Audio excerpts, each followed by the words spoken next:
देखो आज हम स्टार्ट करने जा रहे हैं chapter number 6 line and angles, ठीक है। और बेस रखेंगे हम एनसीईआरटी का, ठीक है। एनसीईआरटी के अकॉर्डिंग चलेंगे हम।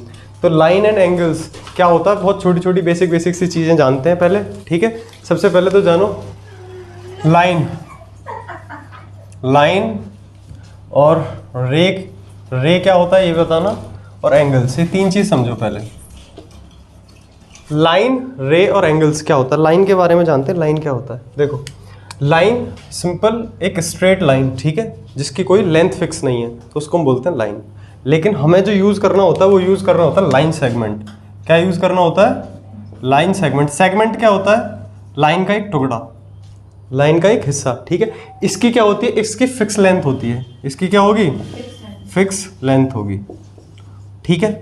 और इसके टू एंड पॉइंट होंगे, जैसे कि ये, इसको क्या बोलोगे आप, ये लाइन नहीं है, इसको बोलेंगे लाइन सेगमेंट, ठीक है। और इसके टू एंड पॉइंट्स होंगे, क्या होंगे, इसके टू एंड पॉइंट्स होंगे, ठीक है। और इनका हम नाम भी दे सकते हैं, जैसे ए और बी। क्लियर है यहाँ तक। लाइन और लाइन सेगमेंट में अंतर पता चल गया। इसको डिनोट कैसे करते हैं, तो हम इसको ऐसे डिनोट करते हैं, लाइन सेगमेंट ए बी, ठीक है। और कई बार सिर्फ लाइन ए बी भी बोल देंगे, इसको क्या बोल देंगे, लाइन ए बी। क्लियर है, ये हो गया तुम्हारा लाइन सेगमेंट। इसके बाद रे क्या होता है, इनकी ज़रूरत पड़ेगी इसलिए हल्का हल्का सा बता रहा हूँ मैं, ठीक है। हालांकि बहुत ज़रूरी नहीं है, जस्ट थ्योरेटिकल चीज़ें हैं। रे क्या है, रे एक्चुअली मिलता है आपको फिजिक्स में, लाइट चैप्टर अगर आपने पढ़ा हो। देखो इसमें क्या है, ये भी एक लाइन ही है, बट इसका क्या है, ये इसका एंडिंग पॉइंट कैसे बोलो, स्टार्टिंग पॉइंट कह लो, इससे जो आगे जाएगी ये सब क्या है, इसको रे बोलते हैं, ठीक है। एंगल्स बनाने में रे का काम होता है, ठीक है। अभी बताऊँगा रे के बारे में, कुछ और नहीं जानना, बस यही रे होती है, ठीक है। स्टार्टिंग पॉइंट हो गया और जो आगे जा रही है वो रे है। एंगल्स क्या होते हैं, देखो दो रो के बीच में जो होता है ना, वही एंगल्स होता है। देखो एक, ये जो स्टार्टिंग पॉइंट है वो दो रे का जो कॉमन होगा, एक रे ये रही और दूसरी रे ये रही, दो रे एक ही कॉमन पॉइंट से अगर निकल रही हैं, ठीक है, और उनके बीच में जो होता है उसको क्या बोलते हैं, एंगल। इतनी बात क्लियर है आपको, ठीक है। एंगल क्या होता है, ध्यान रखना कॉमन पॉइंट होना चाहिए, ठीक है, ये नहीं। और इसको क्या बोलते हैं, इसको बोलते हैं वर्टेक्स। इसको क्या बोलेंगे, इसको बोलेंगे वर्टेक्स। इनको क्या बोलते हैं, इनको आर्म बोलते हैं। आर्म समझते हो, खाने वाला नहीं, ARM। इसको देखोगे तो लगेगा आर्म, लेकिन बोलेंगे इसको आर्म, ठीक है। आर साइलेंट है, चूसना नहीं है, इसको आर्म नहीं है, ठीक है। देखो ये आर्म हो गया, ये बीच में एंगल हो गया, ये वर्टेक्स हो गया। क्लियर है, ये बेसिक सी जानकारी है। अब हम इसके आगे बात करते हैं एंगल्स। बहुत अलग अलग टाइप के एंगल्स होते हैं, टाइप ऑफ एंगल्स पे हम अब बात करेंगे। क्लियर है, यहाँ तक नोट करो फटाफट से। हम पढ़ रहे हैं टाइप ऑफ एंगल्स, ठीक है। पहला acute angle, right angle, obtuse angle. पहले तीन देखते हैं, फिर इसके बाद के देखेंगे। देखो राइट एंगल के बारे में सभी जानते होंगे आप, जो 90 डिग्री का होता है, मतलब परपेंडिकुलर। इसको क्या बोलते हैं हम, राइट एंगल, ठीक है। अब समझना, जो 90 डिग्री से कम के एंगल्स होते हैं, 0 से बड़े और 90 से छोटे। देखो यहाँ तो 90 आ रहा था, ठीक है, बट हम बात कर रहे हैं इसकी, तो ये क्या हो, 90 से कम होगा। तो इसको अगर मैं x बोलूँ तो ये वाला एंगल कौन सा है, ये x एंगल होगा, एक्यूट एंगल। कहने का मतलब क्या है, ये 0 डिग्री से तो बड़े होने चाहिए, ठीक है, और 90 डिग्री से छोटे होने चाहिए। तो ये कौन से एंगल होंगे, ये एक्यूट एंगल होंगे। इसकी मैं बात करूँ, ये एग्जैक्ट क्या होना चाहिए, x इक्वल टू 90 डिग्री। जो 90 डिग्री के होते हैं वो क्या होते हैं, राइट एंगल, ठीक है। और ऑब्ट्यूस कौन से होते हैं, देखो यहाँ पे 90 डिग्री था, ठीक है, इससे बड़े मतलब 90 से बड़े, तो वो कौन से एंगल होंगे, देखो सॉरी 90 से बड़े होंगे, 180 से छोटे। 90 से बड़े और 180 से छोटे, तो वो एंगल कौन से होंगे, वो ऑब्ट्यूस एंगल होंगे, ठीक है। इसके बाद अगर हम बात करते हैं एक्यूट, राइट और ऑब्ट्यूस के बाद चौथा कौन सा है, रिफ्लेक्स एंगल। रिफ्लेक्स एंगल कौन से होते हैं, रिफ्लेक्स एंगल होते हैं जो 180 से बड़े होते हैं और 360 से छोटे होते हैं। 180 से बड़े और 360 से छोटे। अगर मैं डायग्राम बनाऊं तो कैसे बनेंगे, देखो इधर ये 180, अच्छा एक बात बताओ, 180 कहाँ पर होगा, 180 का एंगल कहाँ पे बनेगा। तो उससे पहले एक बार मैं पहले इससे समझने से पहले 180 का बनाता हूँ। देखना 180 के एंगल को बोलते हैं स्ट्रेट एंगल। क्या बोलते हैं, स्ट्रेट एंगल। ये कैसे बनता है, देखो यहाँ पे ऊपर 90 था, 90 से बड़ा अगर हम इसको स्ट्रेट कर देते हैं, ये वाला जो एंगल होगा ये कितने का होगा, ये 180 का। ये हो गया स्ट्रेट एंगल। रिफ्लेक्स एंगल कौन सा होता है, जो 180 से बड़ा हो। 180 कहाँ पे आना था, यहाँ पे, ठीक है, ये वाला, लेकिन इससे भी बड़ा हो तो इससे थोड़ा बड़ा कर दो ये। अब ये जो पूरा एंगल है ये क्या 180 से बड़ा हो गया, और 360 से छोटा। 360 क्या होता है, कंप्लीट एंगल, अभी मैं डिस्कस करूंगा उसको। तो ये वाला कौन सा एंगल हो जाएगा, ये वाला एंगल हो जाएगा रिफ्लेक्स एंगल। क्लियर है। आप कैसे भी कितना ही बड़ा हो सकता है, यहाँ से आप वापस ऐसे लेके, तो ये जो पूरा एंगल है ये क्या होगा, रिफ्लेक्स एंगल होगा। इतनी बात क्लियर है। और जो लास्ट है उसको देखते हैं एक बार, कंप्लीट एंगल। कंप्लीट एंगल ये कितने का होता है, ये 360 का जो एंगल होता है उसको बोलते हैं कंप्लीट एंगल। कितने का, 360 का। जैसे कि यहाँ से ये, और ये वापस घूम के यहीं पे आ जाए, समझ गए, ये क्या होगा, ये 360 का एंगल होगा। इतनी बातें क्लियर है सभी को, नोट करो फटाफट। सब कॉम्प्लीमेंट्री एंगल और सप्लीमेंट्री एंगल और समझते हैं। हालांकि सब तुम्हारा पढ़ा हुआ है। कॉम्प्लीमेंट्री एंगल्स क्या होते हैं, ऐसे दो एंगल जिनका सम कितना होता है 90 डिग्री। और सप्लीमेंट्री एंगल्स कौन से होते हैं, ऐसे दो एंगल जिनका सम 180 डिग्री होता है। ठीक है, two angles whose some is 90 degree, ठीक है, वो क्या होंगे, कॉम्प्लीमेंट्री एंगल। अगर हम यहाँ पे बना के दिखा देता हूँ तुमको, ये तो 90 हो गया पूरा, इसे थोड़ा छोटा बनाते हैं। ये एंगल कोई x है और एक ये एंगल है और ये एंगल y है। अगर इन दोनों का सम कितना है, सम अगर 90 है तो हम कहेंगे ये दोनों एंगल आपस में क्या है, एक दूसरे के कॉम्प्लीमेंट है, ऐसे बोलेंगे। या फिर ये दोनों एंगल कॉम्प्लीमेंट्री एंगल्स हैं। क्लियर है इतनी बात, ठीक है। या फिर हम इसको ऐसे भी बना सकते हैं, ये 90 डिग्री बनाया, इसको y बना लो, इसको x बना लो, इन दोनों का सम भी तो 90 डिग्री है, ठीक है। तो ये दोनों एंगल क्या हो जाएंगे, कॉम्प्लीमेंट्री। इतनी बात क्लियर है। अब इस पे देखना, सप्लीमेंट्री क्या होते हैं, two angles whose some is 180 degree. कितना होना चाहिए, 180 डिग्री। तो दोनों एंगल क्या कहलाएंगे, सप्लीमेंट्री एंगल्स। जैसे कि मैंने एक एंगल बनाया, ये बना दिया 120 का, ठीक है, और एक एंगल बना दिया मैंने 60 का, ठीक है। तो ये दोनों आपस में क्या हैं, सप्लीमेंट्री एंगल्स हैं, ठीक है, क्योंकि दोनों का सम कितना हो रहा है 180 डिग्री।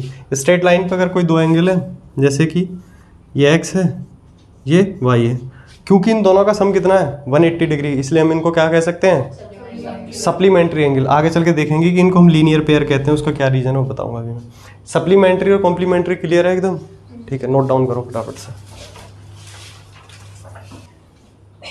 देखो जी, एडजेसेंट एंगल्स कौन से होते हैं। एडजेसेंट मतलब क्या होता है, पास वाले, मतलब एक तरीके से पड़ोसी, चिपके हुए। बिल्कुल एक होता है ना दूर दूर के पड़ोसी, एक होता है चिपके हुए पड़ोसी, जिनके छत से छत मिली रहती है। वो वाले एंगल्स क्या होते हैं, एडजेसेंट एंगल। जैसे कि मैंने बनाया था, ये है, ठीक है, ये एंगल है x और ये एंगल है y। तो ये दोनों एंगल आपस में क्या है, ये एडजेसेंट एंगल्स हैं। एडजेसेंट एंगल्स की पहचान क्या होती है, सबसे पहले तो एडजेसेंट पड़ोसी होते हैं, ये ध्यान रखना, बिल्कुल पास में होंगे तो उसी से समझ जाओगे।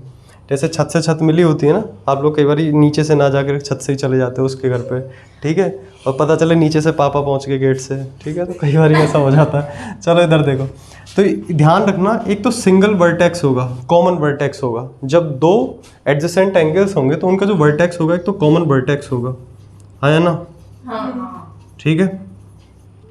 ये क्या है, एक कॉमन आर्म होगी।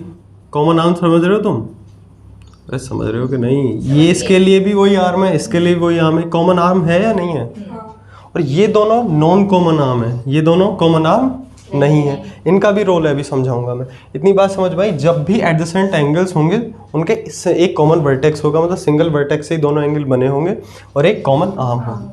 अब तुम मुझे एक चीज़ का आंसर करो, मैं एक और डायग्राम बनाता हूँ। अब मैं बताऊंगा छत मिली हुई है कि नहीं तुम्हारी, देखना, ये x है, ये y है, बताओ एडजेसेंट एंगल्स हैं या नहीं है, देख पा रहे हो आप ध्यान से, नहीं, बोलो, एडजेसेंट एंगल नहीं है या पड़ोसी पड़ोसी नहीं है आपस में, आप हैं, हाँ जी आप बताइए, हाँ मिस्टर कूड़े बोलो जल्दी, नहीं है, एडजेसेंट एंगल नहीं है, हैं। अच्छा इधर देखो, ये दोनों आपस में एडजेसेंट एंगल्स नहीं है, अभी नहीं है। इसके पीछे रीजन समझो, एक बार ध्यान से समझना क्या रीजन है। मैंने बोला एक कॉमन आर्म होनी चाहिए और एक वर्टेक्स होना चाहिए, हालांकि दोनों को सेटिस्फाई कर रहा है। देखो ये कॉमन आर्म है, ठीक है, ये हो गया, वो सॉरी कॉमन वर्टेक्स हो गया। और कॉमन आर्म कौन सी है इसमें, ये बताना। एक ऐसी आर्म जिससे दोनों एंगल निकलते हों। ये ऐसी आर्म है ना, यहाँ से ये एंगल निकल रहा है, यहाँ से एंगल, तो ये कॉमन आर्म होगी। ऐसी इसमें भी तो कॉमन आर्म है। ये वाली जो आर्म है अगर आप देखो तो कॉमन आर्म ही तो है, यहाँ से ये वाला एंगल निकल रहा है। सॉरी ये नहीं, ये वाली आर्म कॉमन है, देखना एक बार, ये वाली आर्म कॉमन है या नहीं। इससे एक्स वाला एंगल भी टच हो रहा है, इससे वाई वाला एंगल भी टच हो रहा है, तो आपस में एडजेसेंट होने चाहिए, बट एडजेसेंट नहीं होंगे। इसमें रीज़न क्या है मैं आपको बता दूं। कॉमन आर्म होनी चाहिए, आप इससे समझना रीज़न पहले। जो नॉन कॉमन आर्म है ना, उनका भी काम है। उनका क्या काम है कि जो नॉन कॉमन आर्म्स हैं वो कॉमन आर्म्स के दोनों तरफ होनी चाहिए, एक तरफ नहीं। आप समझ पाए मेरी बात को, तब पता चलता है कि वो एडजेसेंट एंगल्स हैं। फिर समझो एक बार, जो नॉन कॉमन आर्म्स हैं वो कॉमन आर्म्स के दोनों तरफ होनी चाहिए।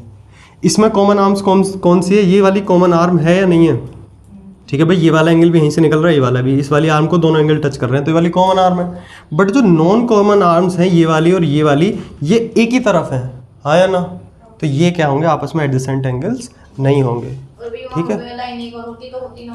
कहाँ पे, यहाँ पे, यहाँ पे होते और ये एंगल उसको टच कर रहे होते सेपरेटली, तब ये दोनों भी आपस में एडजेसेंट हो जाते, ठीक है। ये वाली बात समझ में आई, हालांकि बहुत गहराई से बताई, इतने की ज़रूरत नहीं है, ठीक है, बट समझते थे सारी चीज़ों को। समझ में आ गया तुम्हारा एडजेसेंट एंगल, बस ठीक है, लिखो फटाफट। देखो लीनियर पेयर एंगल्स कौन से होते हैं, अभी अभी तुमने एडजेसेंट एंगल्स तो पढ़ लिए, ठीक है। ऐसे दो एडजेसेंट एंगल का सम जिनका सम, सॉरी ऐसे दो एडजेसेंट एंगल जिनका सम कितना हो, 180 हो, वो क्या कहलाएंगे, लीनियर पेयर, ठीक है। Two adjacent angles whose sum is 180, वो क्या होते हैं, लीनियर पेयर एंगल्स। समझना, अगर सम 180 होगा, एक तो एंगल ये रहा, इसको मैंने y बोल दिया, और दूसरा एंगल ये रहा, इसको मैंने x बोल दिया, तो ये दोनों आपस में क्या होंगे, लीनियर पेयर होंगे, ठीक है। क्योंकि दोनों का सम कितना होगा, अगर ये बोल दो x प्लस वाई बराबर 180 है, तब x और y दोनों आपस में क्या होंगे, लीनियर पेयर होंगे। एक बात समझ लेना जरा गहराई से, लीनियर पेयर बताया मैंने और एक सप्लीमेंट्री बताया, क्या ये दोनों सप्लीमेंट्री नहीं है, ये सप्लीमेंट्री भी हैं, ये लीनियर भी हैं। लेकिन एक बात समझो, मैंने एक एंगल यहाँ बनाया x, ठीक है, और एक क्या समस्या है भैया, ये बात बताना, ये एंगल x है, ये एंगल y है, ठीक है। हलो मैं वैल्यू रख देता हूँ, इसको मैंने मान लिया ये है 60 और ये है 120, हालांकि बहुत अजीब से लग रहे हैं बट कोई नहीं, समझने के लिए। ये 120 और ये 60, दोनों का सम तो इनका भी 180 है, तो क्या ये लीनियर पेयर है, नहीं है। क्यों, क्योंकि दोनों एडजेसेंट नहीं है। एडजेसेंट समझते हो ना, लीनियर पेयर होने के लिए एडजेसेंट होना जरूरी है। बट अगर ये लीनियर पेयर नहीं है तो क्या हम इनको सप्लीमेंट्री बोल सकते हैं, हाँ ये सप्लीमेंट्री हैं। अरे यार कैसे कर रहे हो, गरीब हो, इतना समझा दिया फिर भी। ये दोनों सप्लीमेंट्री होने के लिए जरूरी नहीं कि एडजेसेंट हो। कोई भी ऐसे दो एंगल जिनका सम 180 है वो क्या हो जाएंगे, आपस में सप्लीमेंट्री एंगल्स हो जाएंगे। बट अगर लीनियर पेयर की बात करें तो दो एडजेसेंट एंगल होने जरूरी है।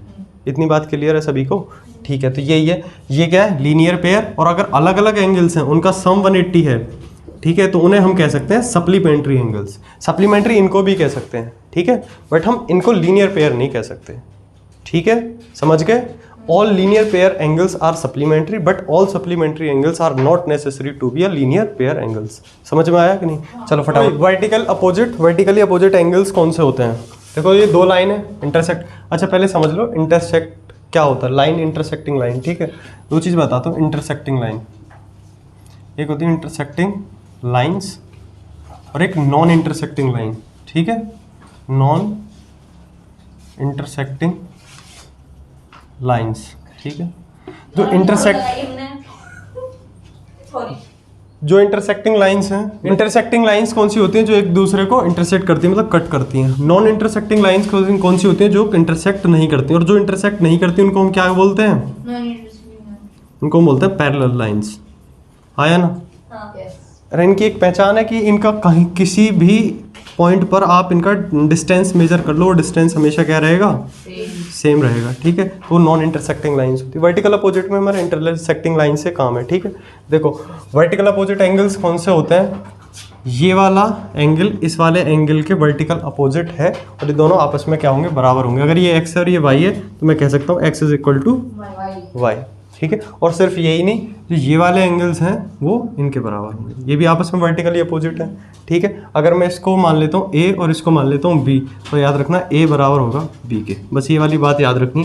हालांकि आपकी बुक में इसका प्रूफ भी दे रखा है कि इसको प्रूफ करके वो हम प्रूफ बाद में देखेंगे, ठीक है। फिलहाल आप इसको नोट कर लो। और प्रूफ करने के लिए एक छोटी सी हिंट दे देता हूँ, बहुत ज़रा सी उसमें हिंट में ये प्रूफ हो जाएगा अगर आप करना चाहते हो। तो a और x को, अगर आप a और x को देखो तो ये 180 का सम के बराबर है, तो मैं इसको ऐसे लिख सकता हूँ a plus X equal to 180। एक सेकंड पर प्रूफ हो जाएगा, ठीक है। ये हो गया। और ये देखना, ये भी एक लीनियर पेयर एंगल्स हैं, तो इन दोनों का सम भी 180 होगा। मैं लिख सकता हूँ b प्लस एक्स भी कितना है 180, ये भी 180, ये भी 180, तो मतलब ये इसके बराबर होगा। तो मैं ये लिख सकता हूँ a प्लस एक्स बराबर होगा b प्लस एक्स के। अरे हाँ या ना। अब दोनों साइड x x है तो ये कट जाएगा, इधर आके माइनस हो जाना है, तो यहाँ से क्या आ गया a इक्वल टू बी। और यही हमें प्रूव करना था, a इक्वल टू बी। ऐसे आप प्रूव भी कर सकते हो, ठीक है। बहुत इंपॉर्टेंट नहीं है, बस छोटे से में प्रूव हो जाता है, इसलिए मैंने यहीं बता दिया। क्लियर है सारी चीज़ें, फटाफट से नोट डाउन करो।